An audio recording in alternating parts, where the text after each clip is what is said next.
It's almost been 2 years since I hit 1,000 subscribers. My childhood dream, my passion, my life's work, abandoned. I left everything. All those all-nighters playing Minecraft, as well as the countless nights editing and streaming. Going through social suicide my junior and senior year. Foregoing college so I could pursue a dream that everyone told me I was delusional for. Man, I lost everything. But I still have it now and more. Me and my journey are now living proof that no moment of failure can dictate your success. As long as you're resilient, hardworking, and willing to evolve. These past 2 years, I didn't just sit in silence. I built. I met creators alike I had known for years or just connected with, and even worked alongside some with followings most people dream of. I became a student of the game again, but this time with a new mind, a new drive, a real creative. Not chasing clout, not seeking validation, but building legacy. But not just legacy, impact. Whether it's inspiring someone to start their own craft, or even just filming a moment that becomes a piece of their journey, or simply being there when someone needed it most. I've realized impact matters just as much as the end goal. We're not just chasing numbers and virality anymore.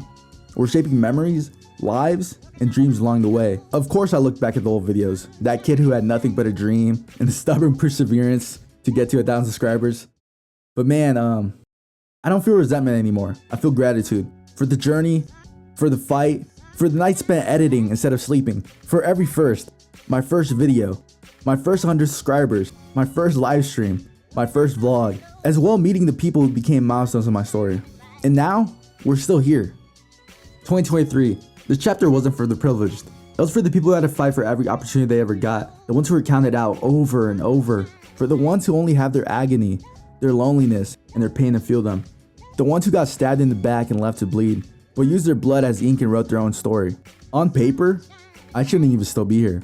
I've never been the most interesting person in rooms, extremely good looking, borderline genius, or even talented. If anything, I'm a guy with a lot of fallacies. Often awkward, overconfident, unpredictable, but through it all, it's been my self-belief, this stubborn, relentless belief that carried me farther than talent ever could.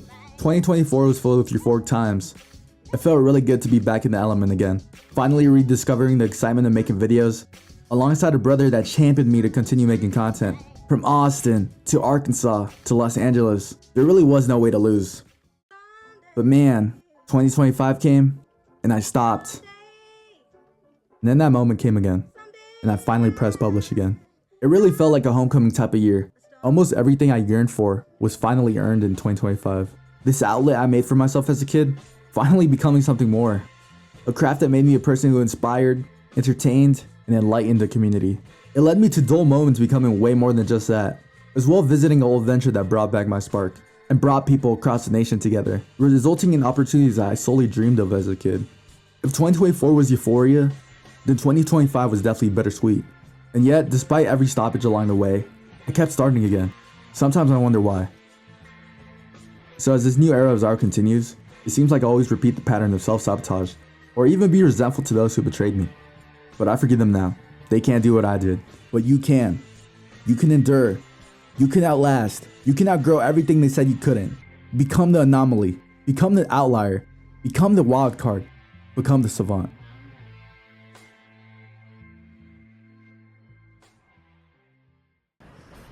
Cannon. You got it? Yeah. Raise it up a little bit. Yeah, that's good. Should I get in the middle?